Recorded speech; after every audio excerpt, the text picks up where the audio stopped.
All right, welcome to First Draft Live. It's Thursday, April 9th. I'm Mark Bonner, BizNow's editor-in-chief, coming to you live from New York.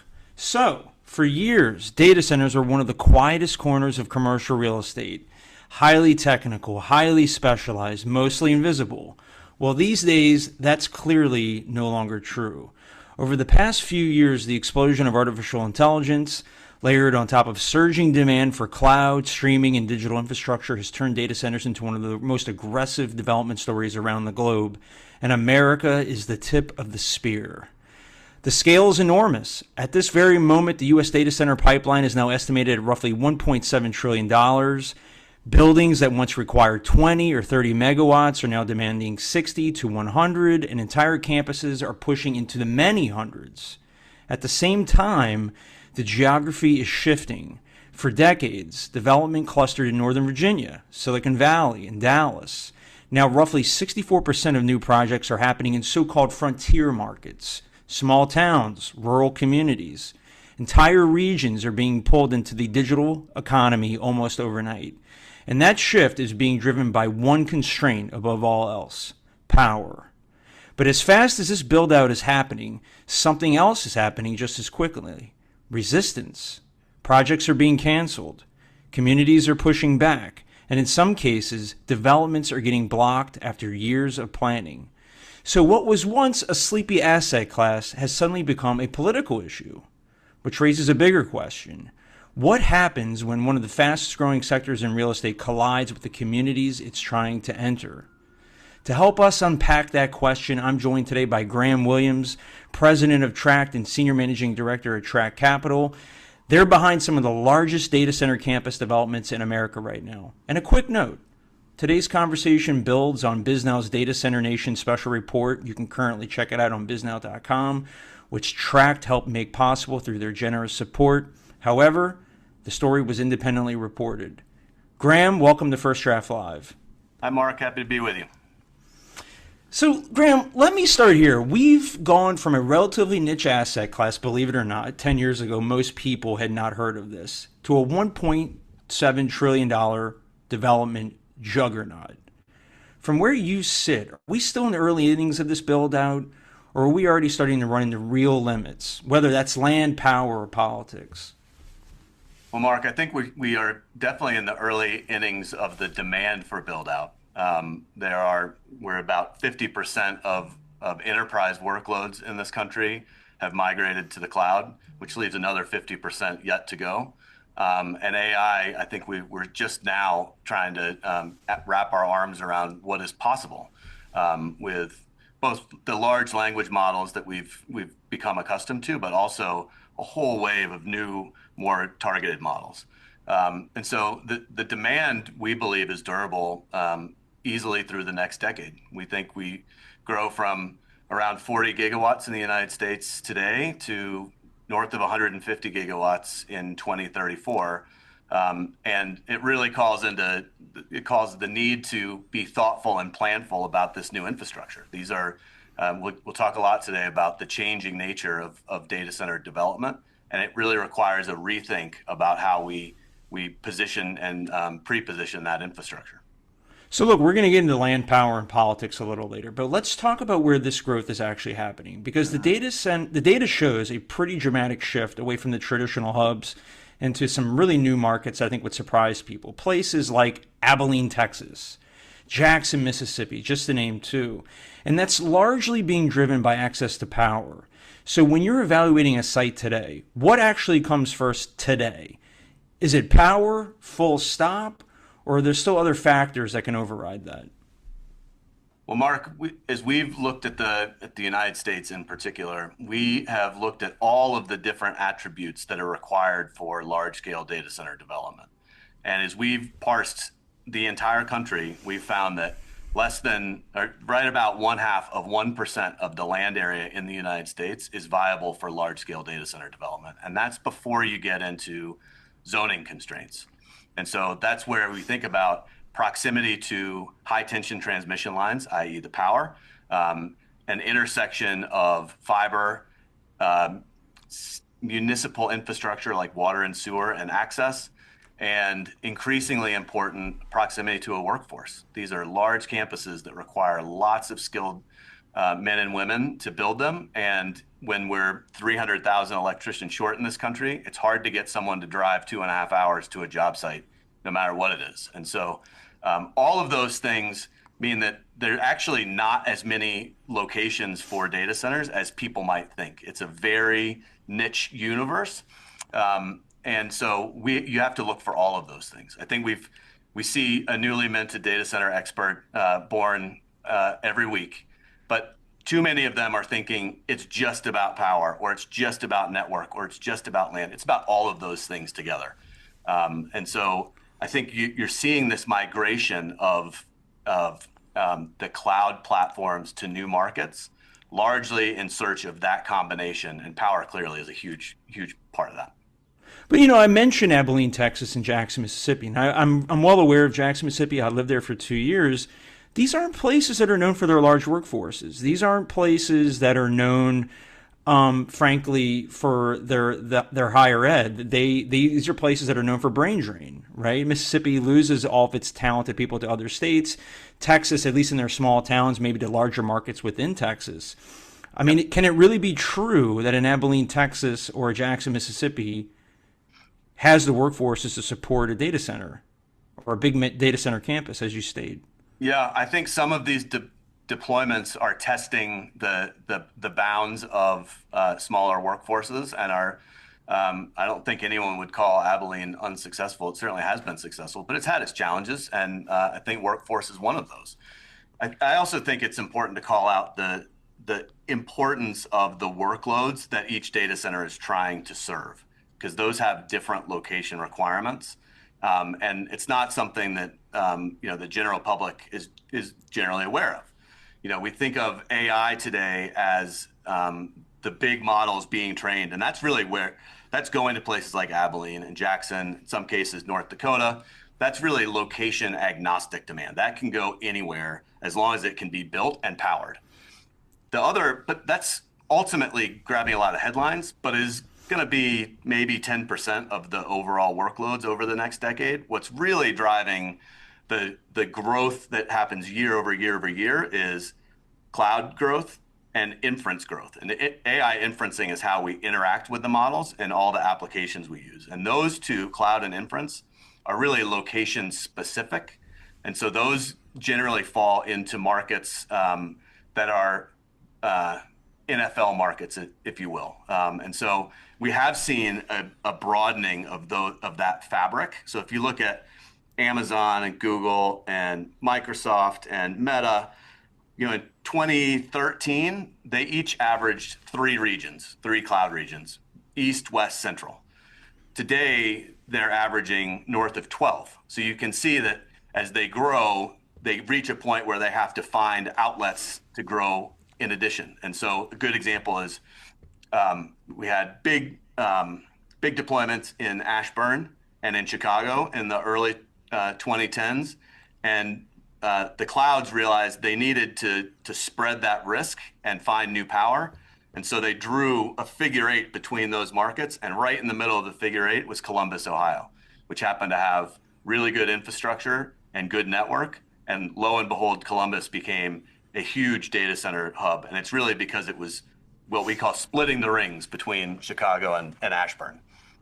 Yeah, still though, power feels like it is the defining constraint, right? Utilities are struggling to keep up coast to coast. Interconnection timelines are stretching out. In some cases, we've reported at BizNow, and developers are having to rethink projects entirely because the grid just isn't there. So how constrained are you right now, practically speaking? What does it look like today, and where do you see this heading in the next couple of years? Well, I think we recognized that there was going to be a big constraint in both zoned land for data centers at the right scale. And as you mentioned, these are now multiple 100-megawatt campuses instead of individual buildings. So that requires, I think the average right now hyperscale campus is 300 acres. Some are getting to be thousands of acres large. And those are hard to find. That's one constraint. The other is clearly power. And I mentioned earlier, we think the U.S. demand is going to grow to 150 gigawatts. That doesn't exist today on the grid. That's going to require net new generation, net new transmission infrastructure, and that elongates the pre-development process. And I think our industry has been, for a lot of reasons, very short-sighted and just trying to keep up with the demand. What can I build in the next 3 years? And that mentality has led to a lack of thinking about years 5 to 15. But when we're talking about gigawatt campuses that need new generation and transmission, need new water infrastructure, need zoning, need fiber builds, all that takes 5 to 7 years. And so you had better start 7 years ago if you want to have access to power today. And so we believe that if you're not thinking longer term in a master planned way, we're going to run into even more constraints, and we're going to have greater scarcity going forward. That's strategy, but let's talk tactics, right? Because we're moving towards a world where data centers increasingly are being asked to solve for their own power. How do you do that? Well, there are a number of ways, Mark. I mean, first, we're certainly, as we think about site selection and where the industry's going and where the workloads need to be, you have to think about the existing system and how it needs to grow regionally. And then within those kind of regions and markets, you're looking for locations that have existing grid capacity to the extent that there's any left, a utility who's willing to invest into the future, and make incremental investments. It's a tough spot for a lot of investor-owned utilities because they were really set up to have predictable cash outlays and 9% returns, and their investors put their money down for that profile. When in reality now we're coming into a big growth cycle, and they're being asked to deploy growth capex, and they're not used to taking growth risk and looking for growth returns. So we're having a realignment with the utilities. Some are willing to make those investments, others are reticent. We're also looking for states and localities that have policies to facilitate, one, competition in the energy generation side so that you don't just have a single utility that's a monopoly and you have to work through them. And two, an ability to do on-site generation. If we're going to require, 110 new gigawatts of power, and those are really focused on very specific loads that are concentrated in specific areas, it makes a lot of sense to try to build that as close as possible so you take out the transmission costs and the transmission risk. And policymakers can either make that easy or make that challenging. So we think about that certainly. And then last is, there's a growing importance of new types of core infrastructure to enable that on-site generation. So obviously, access to gas pipelines that have capacity in them. Thinking about geothermal resources, thinking about pump storage in certain cases, access to water, thinking about policies and localities that are interested in SMR, small modular nuclear reactors going forward. So all of those things have come into the frame of site selection and important criteria as we move forward. Ultimately, for very large loads who have sensitive workloads and customers, we think they're all going to want to be grid connected for resiliency, but we think we're going to have to supplement that with on-site generation, and increasingly that's going to be privately financed. Look, a theme of my conversations with developers for the last 2 years is that at some point in time, you've got to talk to the government. You got to talk to a state government, or you got to talk to the federal government, Uncle Sam. And that's been deeply frustrating. And so, you kind of mentioned it in passing, but where is friendly right now for data centers on the map, and where is challenging on this front? Yeah, it's a good question. I think it's obviously hard to generalize because so many of these rules are regulations are hyper local. There are clearly, I think there's between 38 and 40 states that have passed certain sales tax incentives that are really important to very large scale data centers, and so that becomes a bit of a threshold test. And then there are localities who manage the zoning. And I think what we've seen is, and I'm sure we'll talk about some of the conversations that are happening in localities, but the most challenging areas are where a data center project is net new to a community. They've never seen one before. They can't go drive and look at one, and that brings in a fear of the unknown, certainly. Hmm. And then on the other side of the spectrum, where there are a lot of data centers and they've kind of reached a saturation point. So, Prince William County is one of those. Phoenix, Arizona is one of those where you say enough is enough. But in the middle, there's actually a pretty interesting friendly batch that says, in the right numbers, and if planned the right way, they're really attractive members of a community. They drive really good jobs. There's an incredible tax base that gets kicked off. There's a whole ecosystem that supports them. And so it's that middle that has been the most friendly. And then I'd say the last thing is communities that are undergoing rapid growth in population and need to find ways to fund infrastructure for their growing populations. Data centers are generally a really good match there because they don't exacerbate the growth in population. They're very light touch on traffic and schools and roads, but they provide a wallop of economic development and tax base. So that's how in general the landscape's evolving.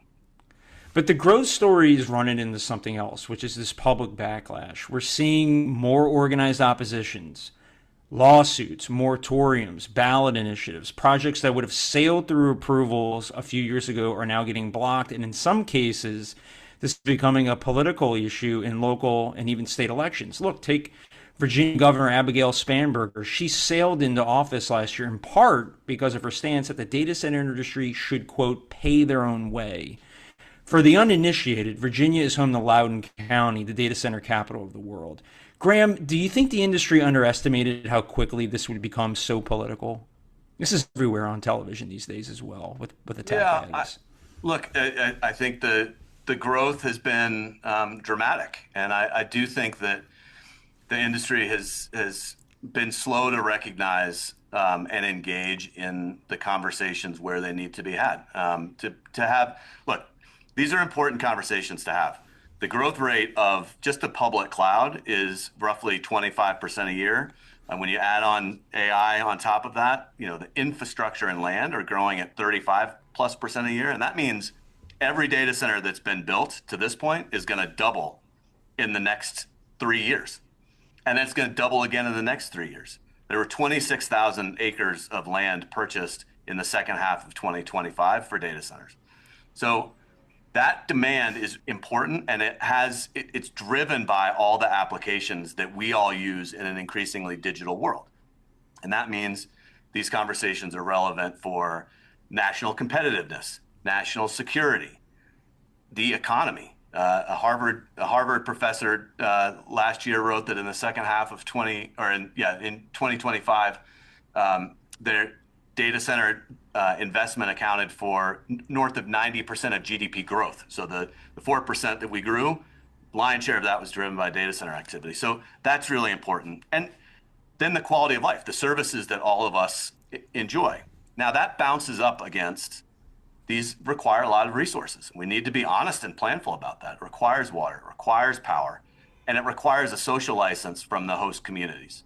And so I think that the kind of the short-sightedness of our industry of just trying to keep up, because it's really hard to keep up and double every 2 or 3 years. Too many of us in the industry didn't throw our headlights far enough out. And I think we're now seeing the impact of that. But I also, this is also new, and we're in a changing environment, and we're in a change, we have real conversations to have about public policy, and we need to lean into them. I think there are, when you go through rezoning cases, for example, there's generally a population that's supportive. There's a population that's indifferent. There's a population that wants to learn, and then there's a population that is just opposed. The ones who are indifferent and want to learn can bring very reasonable concerns that we need to address directly. And we need to do a better job on that. And I think one of those reasonable pushbacks would be a reasonable person might be able to say, I see the top line national economic benefits of the data center industry. I see that this is a powerful, turbocharged economic juggernaut, right? That is creating jobs and is contributing to GDP. But if it means that my electrical bill is higher, if it means that I'm at the kitchen table and I'm looking at, wait a second, my electrical bill is 14% higher this year than it was last year, you could understand how a regular Joe Yep. could be anti-data center just on that alone, right? Even if they also want to have faster internet and they want their Netflix to load and not being interrupted, right? That's sort of a difficult cross current to navigate for the data center industry. Yeah, I think that's right. Look, no one should say that data centers don't consume a lot of power. They do. But that is a conversation that we want to be able to have in a constructive way around the cost of power, which is the following. Not every utility grid or transmission system operates the same. They have different rules about how costs and investments are passed on either in a very specific way or socialized to a rate base.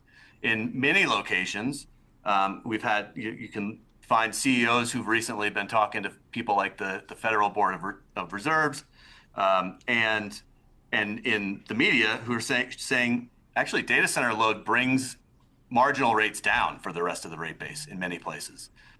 PG, the CEO of PG&E, Excel, DTE, Alliant, Entergy have all referenced the fact that if you can bring very consistent load and even out underutilization, it actually can bring costs down.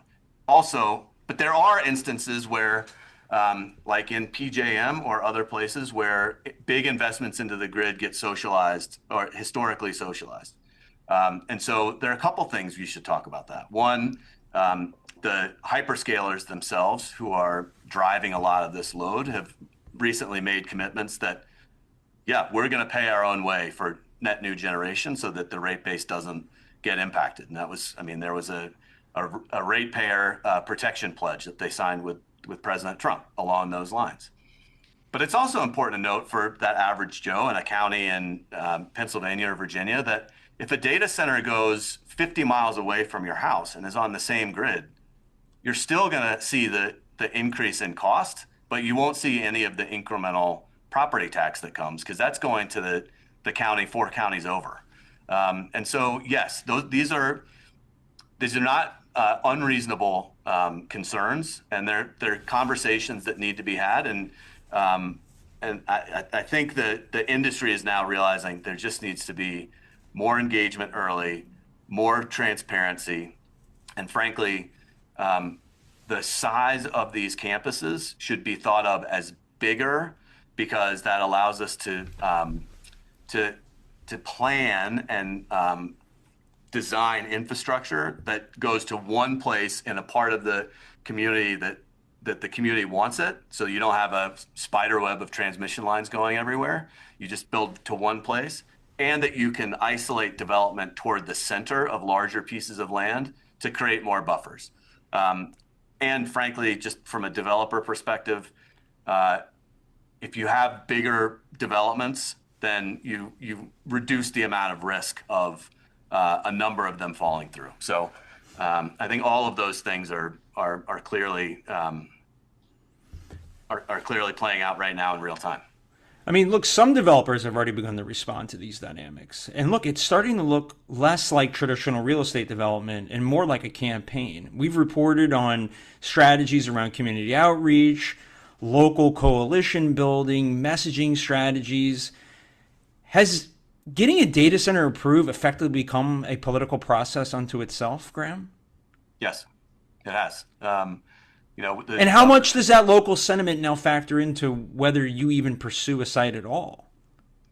Well, certainly at Tract, and part of our site selection process, we're looking for communities that are interested in this sort of development, that are welcoming to that on the front end. And even in those communities, there's going to be opposition, and you have to go through a process. But we have very little interest in rolling a rock uphill if the will of the people is we don't want that in our community, because ultimately it's their decision.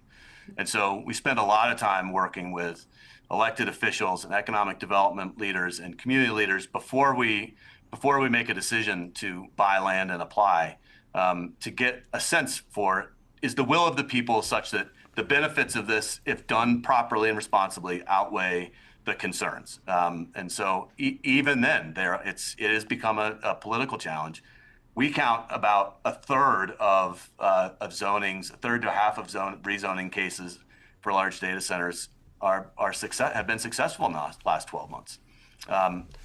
Transparency is important too. I mean, that's an area where our industry has done ourselves a disservice over time, where there's cloak and dagger around who the developer is, who's the hyperscaler, code names, all of those things. I think, while not intended to obscure information from the public, have just layered on a level of mistrust. And frankly, I think a lot of the opposition that is just against no matter what is rooted in a fear of the unknown and a disquiet about how technology is changing our lives rapidly, and then the data centers become the manifestation of that concern.